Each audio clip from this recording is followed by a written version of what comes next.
नमस्कार good evening all friends. आज आम जो प्रीपोजिशन कथा बुझाऊले प्रीपोजिशन अर्थ है प्री प्लस पोजिशन। प्री अर्थ है प्राक पूर्व, पोजिशन है जगह बा स्थान बा अवस्था।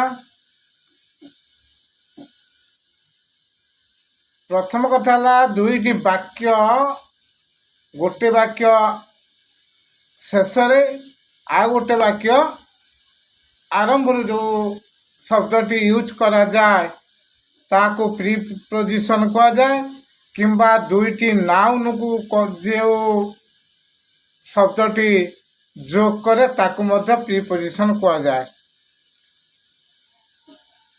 ये प्रीपोजिशन गुड़िक आम जोते प्रकार शब्द आम यूज करुचंती से शब्द गुड़िक आगे आगे जानिबा जे को शब्द मान को लेकिन आम दुईटी नाउन किंबा गोटे नाउन सहित प्रोनाउन किंबा गोटे नाउन सहित एडवर्ब कनेक्शन करिबा जोटा कि आम सेटा विभक्ति चिन्ह बा प्रीपोजिशन बोली जानिबा। से शब्द गुड़िक आगे आम चिन्हवा जानिबा। से शब्द गुड़िक आम जो इंग्लिश रे जो अल्फाबेट शिखिचंती एक टू जेड पर्यंत प्रत्येक अक्षर को आम आपण माने गोटे गोटे अक्षर को कनेक्शन करंतु बा जोग करंतु। जोग कला परे आपण माने देखिबे से शब्दर मीनिंग कौन हो। तेना प्रत्येक जो 26 अक्षर को लेकिन आम विराट बड़ इंग्लिश गोटे ग्रंथ रचना करिपरिबा। तेणु जानिबा दरकार होउछि सही शब्द गुड़ी को लेकिन आम जो प्रीपोजिशन सृष्टि होइछि से प्रीपोजिशन गुड़ी को कौन सही अल्फाबेट रे आपण माने देखंतु नाउन शब्द गठन होइछि। सही अल्फाबेट रे एडजेक्टिव गठन होइछि। सही अल्फाबेट रे एडवर्ब गठन होइछि। सही अल्फाबेट रे प्रीपोजिशन भी गठन होइछि। तेणु सेगुड़ी को आम जानिबा चिन्हिबा दरकार। केतेक प्रीपोजिशन मु कहूँ ध्यान से शुणु। जो मैंने जानी से मो भिडियोटी देखुं शेयर करूँ। आ जो छात्र छात्री मैंने जानी ना से माने नोट करी रखंतु आ मन रखंतु। ए बहुत आपण मानकर शिक्षार साहाय्य करिवो। प्रथम है अट ए आउ टी ए दीटा के लेटर मिसला परे गोटे शब्द आम पाइले जोटा कि ताकू आम कहले आर्ट आर्ट आर्ट एमती भी कहती। ये शब्दटीर अर्थ कौन? ये शब्दटीर अर्थ होछि एक निर्दिष्ट समय बा दिग सूचक शब्द। ये होछि दिग सूचक शब्द बा एक निर्दिष्ट समय को सूचना दउथबा शब्द। आठ इन आई आउ एन ए दीटा के लेटर मिसला परे आई एन सृष्टि है जोटा कि ताकू आमे कहले इन। इन रो केतेक लोक कहती इन अर्थ होची भितरे। आज्ञा भितरे नुहे। जदि इन अर्थ अच्छी भितरे ताहले विथ इन माने कौन? ए शब्द गुड़िक प्रकृतर अर्थ के जानिबा तापर आमे ताकू यूज करने सुविधा सुजोग हम। इन अर्थ होछि स्थान काल परिस्थिति सूचक शब्द होछि इन। कौन सी वस्तु जदि को स्थान अच्छी ताकू जदि सूचापी आपण मान को देखा जाए ताल इन प्रयोग करें। को काल बा समय को सूचना करने हेले सेठी इन प्रयोग करेंगे। परिस्थिति आपण मानक जदि परिस्थिति बा सिचुएशन किसी थाए सेठी आपण माने एक इन प्रयोग करें। इन अर्थ है स्थान काल आ परिस्थिति सूचक शब्द होची इन। ऑन ओ एन ऑन मान मध्य केते कोनती ऊपरे। आज्ञा एमती यदि मुझे कहबी यही प्रीपोजिशन केतोटी शब्द अच्छी जोटा कि प्रत्येक शब्द गुड़िक भिन्न भिन्न किंतु तार अर्थ होची गोटिए। जमती आपण मानक मतरे ऑन होची ऊपरे, अप यूपी अप मान मध्य ऊपरे, ओभर ओ भी ई आर ओभर माने ऊपरे, एभव ए बी ओ भी ई एभव एभव माने ऊपरे। तेणु ये चारोटी जाक आम तार अर्थ पाइले ऊपरे जो वाक्य गठन करवा कौ शब्दटी आम प्रयोग कले आम वाक्यटी संपूर्ण भाव ठीक हम।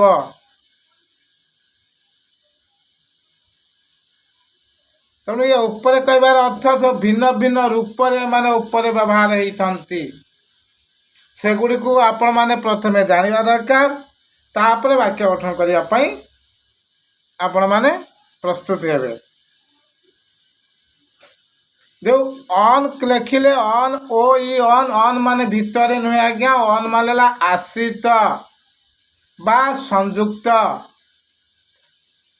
आश्रित कौन ये ऊपर कहीं कह जाए ऑन माने आश्रित ऊपर कहीं कह जाए ना ऑन अर्थ है आश्रित बा संयुक्त। किपरि मु आपण मानू कहूँ कौन सी वस्तु जदि अन्य वस्तु सहित निर्भर करिकी कौन सी उच्च स्थान रे तार स्थान थाए बा रहे सेठी आपण माने ऑन यूज करिवे।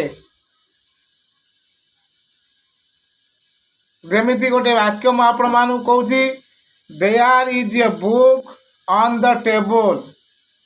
जो बहीटी कौन सी व्यक्ति नहीं कि रखी टेबुल उपरे, बहीटी आपे आपे नहीं।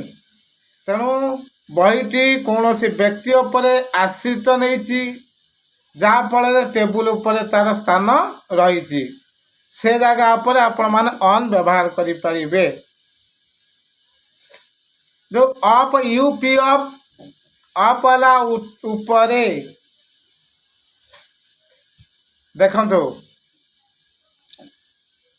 अप वाला उपरे बा ऊपर को कौन सी जिनिस जदि तलू उपर को उठुची जब डाउन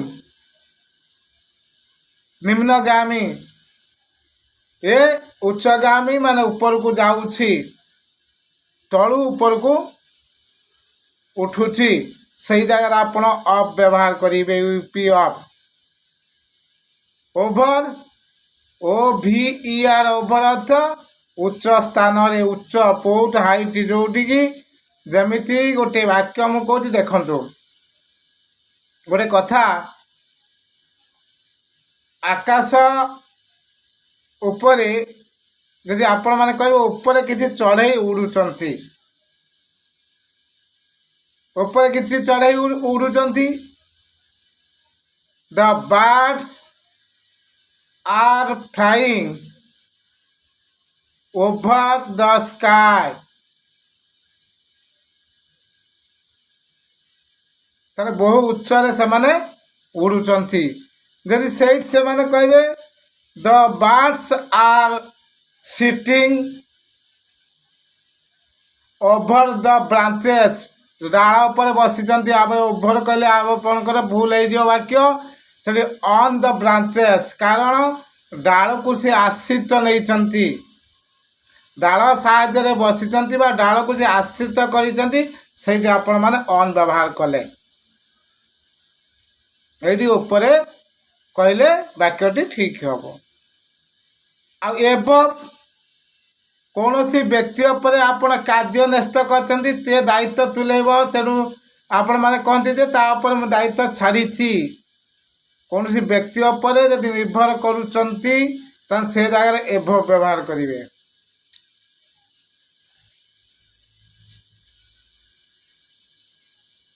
এই ହେଲା ଅନ୍। ଅନ୍ ପରେ ଆସିବ ଅଫ୍। ଓ ଏଫ୍ ଅଫ୍ ଆଜ୍ଞା ସଂକେତବାଚକ ଶବ୍ଦ।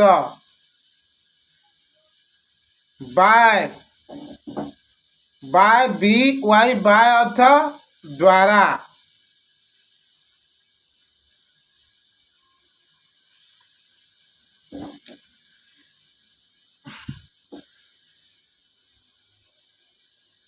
ଦେଖନ୍ତୁ ବି ୱାଇ ବାୟ ଯେଉଁଟା ଆପଣମାନେ କହନ୍ତି ଦ୍ୱାରା, ବାୟ ଅର୍ଥ ଦ୍ୱାରା ନୁହେଁ। ବାୟ ଅର୍ଥ ପାଖରେ,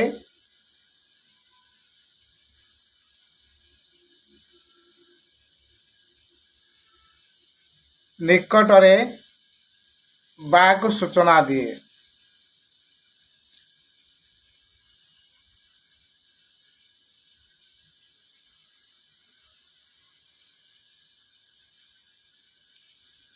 ବାୟ ଗଲା ପରେ ଆପଣମାନେ ଆସିଲା ଫର୍। ଫର୍ ଅର୍ଥ ପାଇଁ। Till, T I L L, till ହେଲା ପର୍ଯ୍ୟନ୍ତ।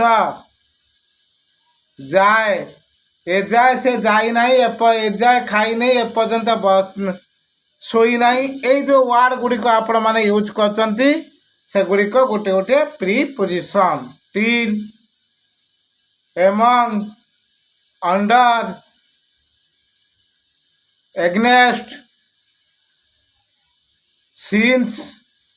Since SINC, since. ସିନ୍ସ ଅର୍ଥ କୌଣସି ନିର୍ଦ୍ଦିଷ୍ଟ ସମୟ ବା ଘଟଣା ଠାରୁ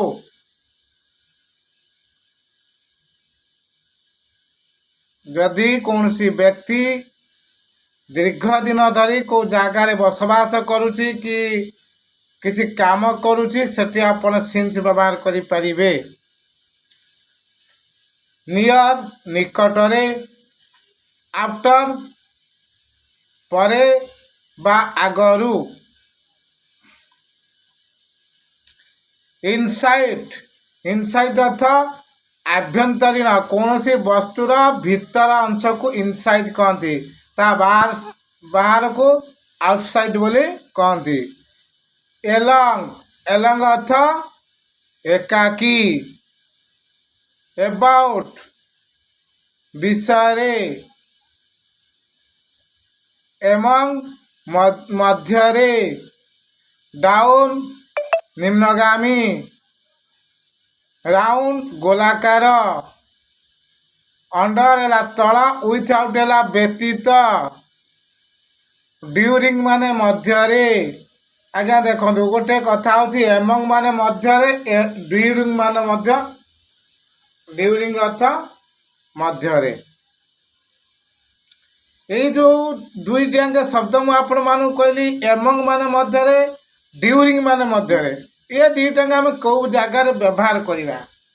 ଏଇଠି ପିଲାମାନେ ଛନ୍ଦିଆ ଯାଆନ୍ତି, ଯାହାଫଳରେ ଏ ଶବ୍ଦ ଗୁଡ଼ିକୁ କନେକ୍ସନ୍ କଲେ ଠିକ୍ସେ ୟୁଜ୍ କରିପାରନ୍ତି ନାହିଁ। ତେଣୁ ଏକୁ ଲକ୍ଷ୍ୟ କରିବା ଦରକାର। ଡ୍ୟୁରିଂ ଅର୍ଥ କୌଣସି କାମ କରିବା ପାଖରୁ ଶେଷ ପର୍ଯ୍ୟନ୍ତ ଯେଉଁ କାମଟି ଆମେ କଲେ ସେଇଟାକୁ କହନ୍ତି ଡ୍ୟୁରିଂ। ମାନେ ଏଇଠୁ ଆରମ୍ଭ ହେଲା, ଏଇଠୁ ଶେଷ ହେଲା, ତା ମଝି ଅଂଶକୁ କହନ୍ତି ଡ୍ୟୁରିଂ।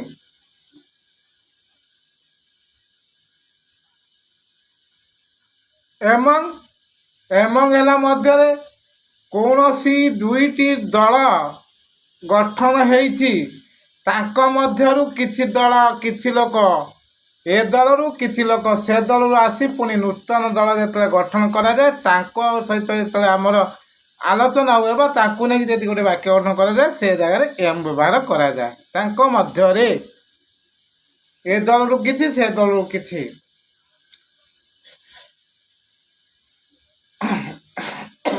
ବିହାଇଣ୍ଡ, ପଛରେ। ଟୁୱାର୍ଡ, ପାଖରେ।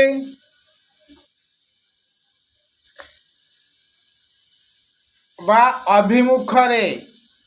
ଟୁୱାର୍ଡ଼ ହେଲା ଅଭିମୁଖରେ, ଏକ୍ରସ୍ ଏ ପାଖରୁ ସେ ପାଖ, ବିଟ୍ୱିନ୍ ମଝିରେ, ବେଣ୍ଡ ଆର ପାଖରେ, ଏଗୁଡ଼ିକ ହେଲେ ପ୍ରିପୋଜିସନ୍। କିନ୍ତୁ ଏଗୁଡ଼ିକ ଯେଉଁମାନେ ଜାଣିଛନ୍ତି ସେମାନେ ଦୟାକରି ମୋ ଭିଡ଼ିଓକୁ ସେୟାର କରନ୍ତୁ, ଯେଉଁମାନେ ଜାଣିନାହାନ୍ତି ସେମାନେ ନୋଟ୍ କରିକି ଲେଖି ରଖନ୍ତୁ ଆଉ ମନେ ରଖନ୍ତୁ, ନିଜେ ୟୁଜ୍ କରନ୍ତୁ। କାରଣ ଇଂରାଜୀ ଟ୍ରାନ୍ସଲେସନ୍ କରିବାକୁ ହେଲେ କିନ୍ତୁ ଇଂରାଜୀର କୌଣସି ସବଜେକ୍ଟ ବୁଝିବା ପାଇଁ ହେଲେ ଆପଣମାନଙ୍କୁ ସହଜ ସାଧ୍ୟ ଭାବରେ ଜାଣିପାରିବେ।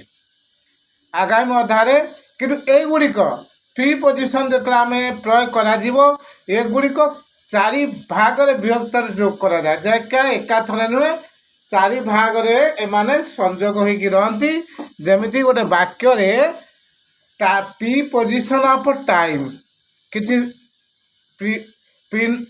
ପ୍ରିପୋଜିସନ୍ ଅଛନ୍ତି ଯାହାକି ଟାଇମ୍କୁ ସୂଚାନ୍ତି, ପ୍ରିପୋଜିସନ୍ ଅଛନ୍ତି ଯାହାକି ପ୍ଲେସ୍ ବା ସ୍ଥାନକୁ ସୂଚାନ୍ତି, ପ୍ରିପୋଜିସନ୍ ଅଛନ୍ତି କେତେକ ଡିରେକ୍ସନ୍ ଦିଗକୁ ସୂଚାନ୍ତି, ପ୍ରିପୋଜିସନ୍ ଅଛନ୍ତି କେତେକ ରିଲେଟିଭ୍କୁ ସୂଚାନ୍ତି। ମୁଁ ଆଗାମୀ ଅଧ୍ୟାୟରେ ପୁରା ପାର୍ଟ କରିକି ଆଣିବି। ପ୍ରଥମେ ପ୍ରିପୋଜିସନ୍ ଅଫ୍ ଟାଇମ୍ ଆଲୋଚନା କରିବି, ତାପରେ ପ୍ଲେସ୍ ପରେ ଡିରେକ୍ସନ୍ ପରେ ରିଲେଟିଭ୍। ଏକୁ ଯେ ମୋ ଭିଡ଼ିଓକୁ ଦେଖୁଛନ୍ତି ଶେଷ ପର୍ଯ୍ୟନ୍ତ ଦେଖନ୍ତୁ। ଯଦି ବୁଝିପାରୁନାହାନ୍ତି କମେଣ୍ଟ ମାଧ୍ୟମରେ ସହିତ ଯୋଗାଯୋଗ କରନ୍ତୁ ଆଉ ଧ୍ୟାନରେ ଶୁଣନ୍ତୁ। ମୋ ଭିଡ଼ିଓକୁ ଧ୍ୟାନସେ ଶେଷ ପର୍ଯ୍ୟନ୍ତ ଶୁଣନ୍ତୁ। ଯଦି ଆପଣମାନଙ୍କର କିଛି ବୁଝିବାର ପ୍ରୋବ୍ଲେମ୍ ଥାଏ ମୋତେ କମେଣ୍ଟ ମାଧ୍ୟମରେ ଯୋଗାଯୋଗ କରନ୍ତୁ। ରହୁଛି। ଯଦି ଭଲ ଲାଗିଥାଏ ଲାଇକ୍ କରିବେ, କମେଣ୍ଟ କରିବେ, ସେୟାର କରିବେ। ଜୟ ଜଗନ୍ନାଥ, ନମସ୍କାର।